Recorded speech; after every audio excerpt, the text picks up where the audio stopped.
HM घाटमाता news.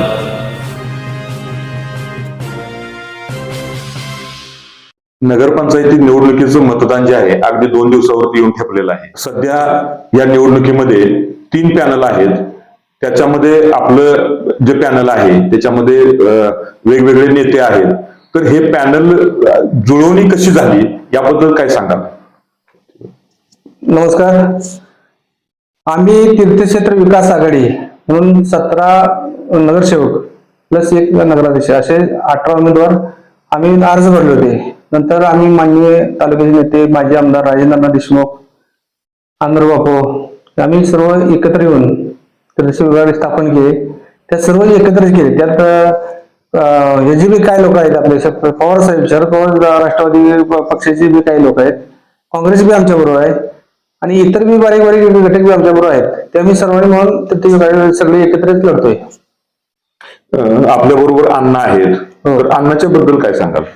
अण्णांच्या बद्दल सांगायला म्हणजे अण्णांचं काम जर मला तर असं वाटतंय अण्णांचं काम तालुका बऱ्यापैकी म्हणजे विसरलेत लोक.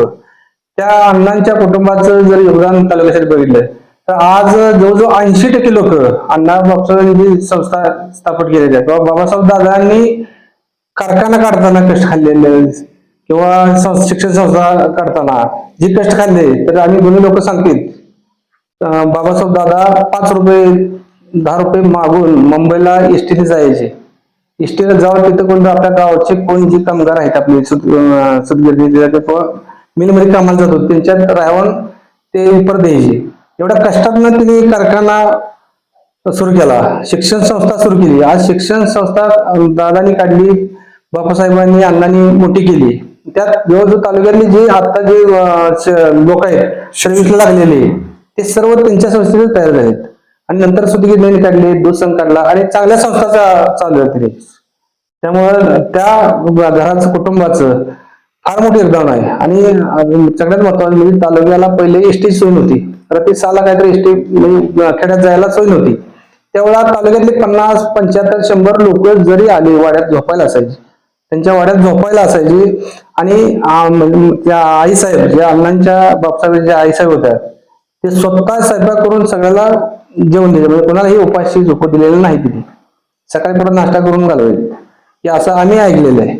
आणि आता कसं आहे, मी तेव्हा लहान होतो. मी 1 किस्सा तुम्हाला सांगतो.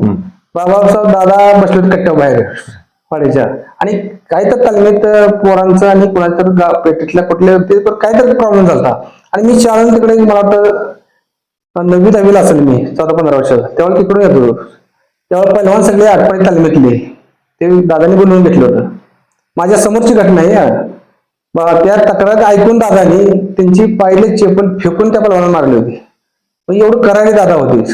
गोर गरीब अन्याय झाले का दादा कसे पेटून न उठायचे हे मी जवळ बघितलं. तेव्हापासून मला बी ते फारच भावलं.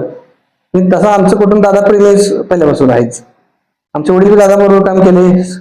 अण्णासाहेब लेंगरे बरोबर साहेबाबरोबर आमदार जे अण्णासाहेब लेंगरे होते त्यांच्याबरोबर आमच्या वडील कामामध्ये आमच्या घरी अण्णासाहेब लेंगरे सतत यायचे. संपतराव माने आमदार यायचे. त्यामुळे हे नेत्यांना मी बघितलेलं आहे.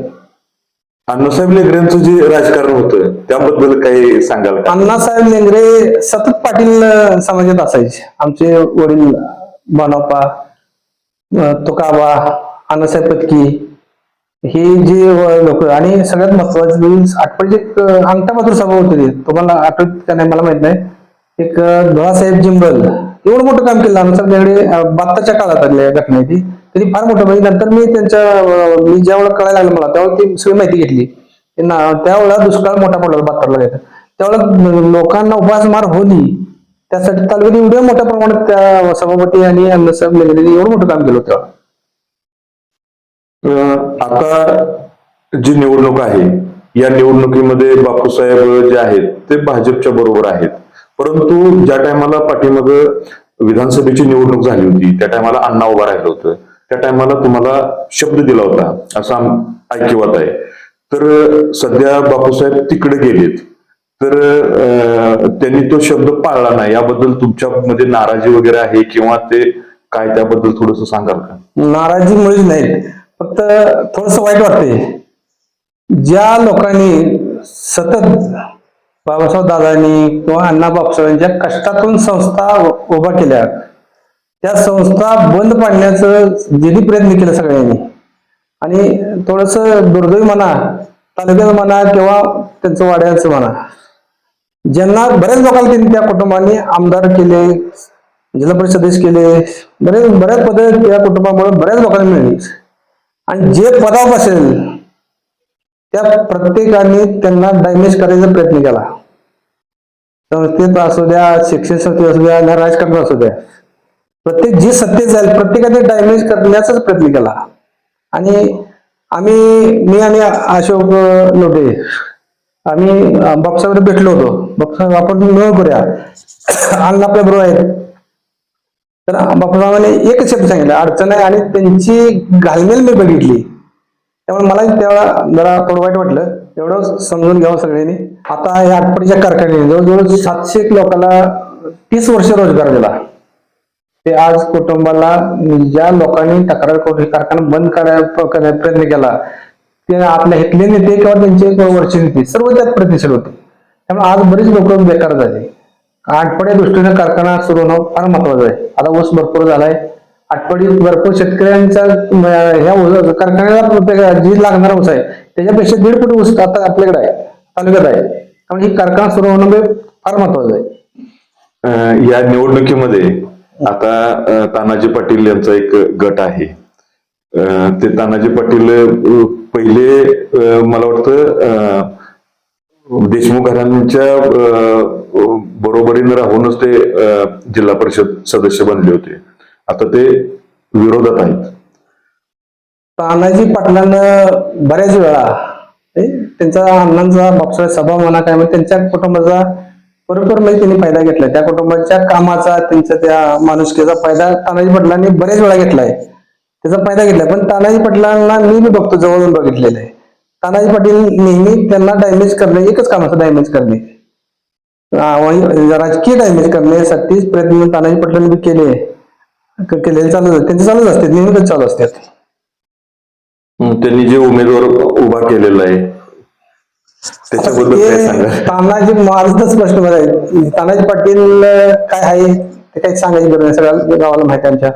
आणि उभा केलेला उमेदवार त्यांचा 5 वर्षात नुसता भ्रष्टाचार काही केलेला नाही. आणि आता बाकी माहिती बऱ्याच पेपरलाही तुम्ही वाचले असतील, ते जरा माहिती घेतली तर कळलं. आणि आता गावात जर फिरलं तर लक्ष येईल, प्रत्येक व्यक्ती त्यांच्याबद्दल काय बोलतोय ते तुम्ही जरा थोडं सर्वे करा, का माहिती घेतली तर बरोबर. दुसरं भाजपचा उमेदवार आहे, त्यांनी नोकरी सोडली आणि भावनिक साथ घालतायत. ते उमेदवार माझ्या मते भयंकर जातीवादी उमेदवार आहेत. ते पण त्यांचा एकच उद्देश राजकीय फायद्यासाठी सामाजिक तेढ निर्माण करणे, मराठी समाज नको ती वक्तव्य करणे, ते सर्व त्यांचे चालू असते. त्यांना राजकीय पोळी बाजायसाठी ते कुठल्याही थरात जाणारा माणूस आहे, ही माझं स्पष्ट मत आहे. त्यांचे जे भाजपचे त्यांचे नेते आहेत गोपीचंद पडळकर, आता पडळकर साहेब जे आहेत त्यांना सुद्धा पहिल्यांदा त्यांचे भाऊ सभापती जिल्हा परिषद निवडणारा राजनांना बापूसाहेबांनीच आणले, पुन्हा सभापती केलं. त्यामुळे ते त्यांचे राजकीय एक काय म्हणतात राजकीय सटल झाले ते. नंतर त्यांना पुन्हा भाजपने आमदार गेले, त्यांचे बोलण्याची कला असल्यामुळे आमदार दिले त्यांना. ही निवडणूक लागल्यापासून जेव्हा जे लोक आपल्याकडे भेटतात, आपल्या सपोर्ट मध्ये येतात, तर अशा काही लोकांवरती पाळत ठेवून त्या लोकांना समोरचे जे पॅनलचे आहेत लोक ते धमकावणे वगैरे अशा काही बऱ्याचशा तक्रारी आल्याची ऐकिवात आहे. तर त्याबद्दल काय बोलाल? अशा भरपूर घटना आहेत. सौरभ पाटील बरोबर एखादा कार्यकर्ता दिसला का त्याला फोन जातोय, त्याला वेगवेगळ्या प्रकारे धमकवले जाते. आणि बऱ्याच मतदाराला नको त्या गोष्टीची भीती घातली जाते, कोणाला आरक्षणाची भीती घातली जाते. आता एक उदाहरण तुम्हाला सांगतो. आता जी शॉपिंग सेंटर अंबा पाटलांनी बांधले, त्याच्या मीटिंग होऊन तिथे एका नेत्यांना आठवड्याच्या सांगितले ती शॉपिंग सेंटर मी काढणार आहे आणि त्याचं नवीन उभा करणार आहे.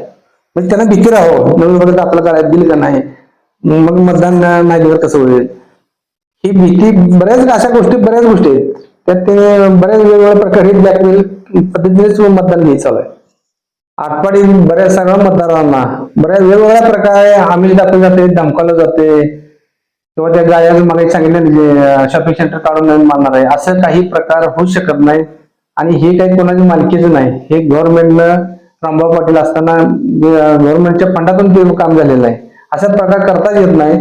त्यासाठी कुठल्याही मतदारांनी न घाबरता धाडसानं पुढे येऊन मतदान करून सर्व आमच्या तीर्थक्षेत्र विकास आघाडीच्या पाठीशी ठाम राहावं हे सर्वांना विनंती. प्रचाराच्या धामधुमीतून आपण वेळ काढून आमच्या प्रश्नांना व्यवस्थित उत्तरं दिली याबद्दल आपलं धन्यवाद. नमस्कार, धन्यवाद.